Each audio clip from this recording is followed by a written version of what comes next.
he was interviewing this guy, and this guy went like they brought like a cube of cheese, a cheese cube, and he brought it out and he said, I don't want to see that. He said, why? He said I ate one a few days ago and I haven't been able to go back home. He said, I'd like to keep my identity hidden. And I was watching it thinking, Interesting. How jeez. strange. Yeah. So I watched it all to the end. And they never said it was an April Fool joke. They never said anything about it. They just said, "Whoa, cheese! I can keep even humans away from their homes." And I'm thinking, "Cheese? What they put in the cheese?"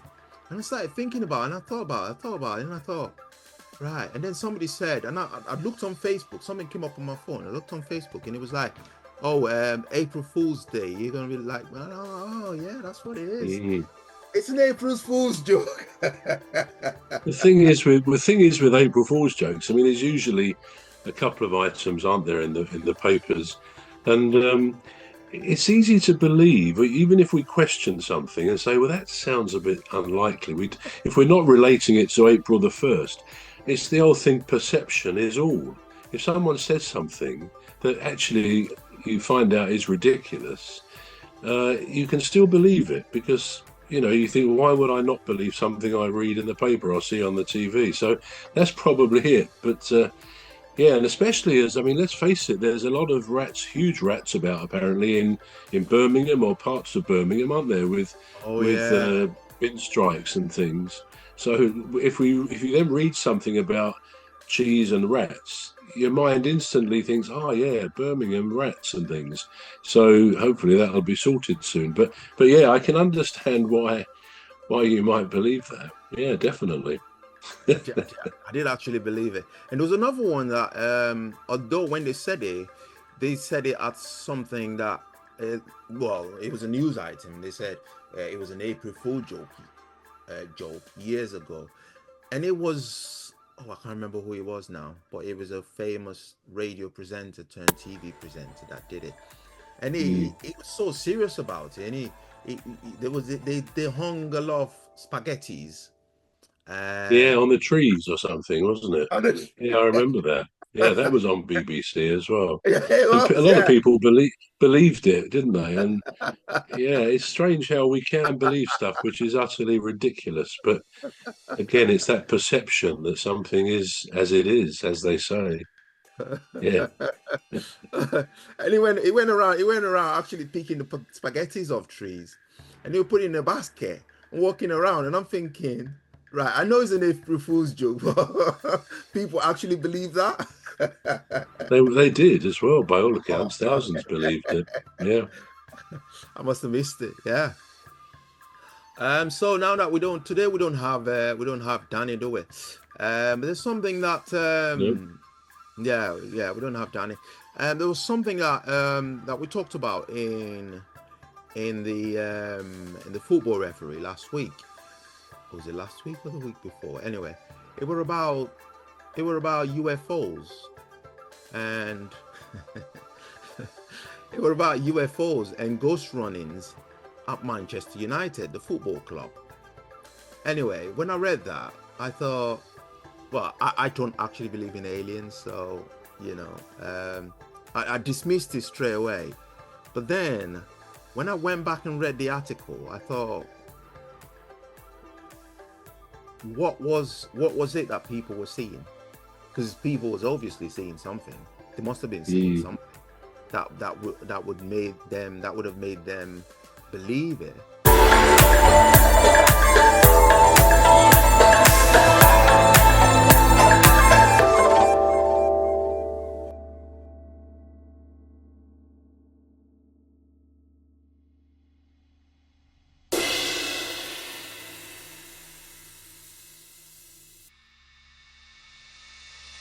They must have been seeing Mm. something that would have made them believe it.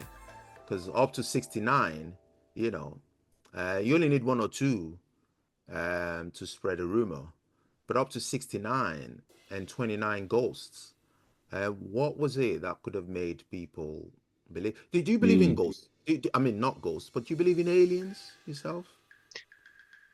Yeah, believe in the question I think is it likely that there are life forms, we won't say people, but life forms elsewhere in the universe? So, yeah, you bet. I have probably little doubt if you weigh up the odds of us being here. It seems hard to believe we would be the only time that all of the necessary elements have come together in a very precise way so that the Earth is in the so-called Goldilocks zone, where we're just the right distance from the star, from the sun, not to burn up and not to be too cold, as pretty much is the case with Mars and obviously Venus and Mercury.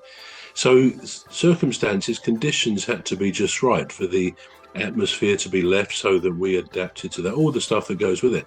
And I just find it hard to believe that that could not or would not have happened elsewhere in the universe. I mean, when we say the universe, it's just a word, isn't it? But actually, I think I was reading the other day, funnily enough, that they think the extent of the universe, which is constantly expanding ever since the Big Bang, which we believed was the beginning of everything, beginning of time, they think it's around, I think, 90 to 100 billion light years big now. Now, as far as we're concerned, the Big Bang goes back to about 13.8 billion years. But obviously, ever since this has all been worked out, it's getting bigger and bigger at a faster and faster rate. So really, it's an infinite universe, and we probably can't take that concept in. But yeah, it's and the fact is, we are here and we can observe this universe. We're sufficiently intelligent creatures to observe us and our surroundings and to try and ask questions about what is this all about.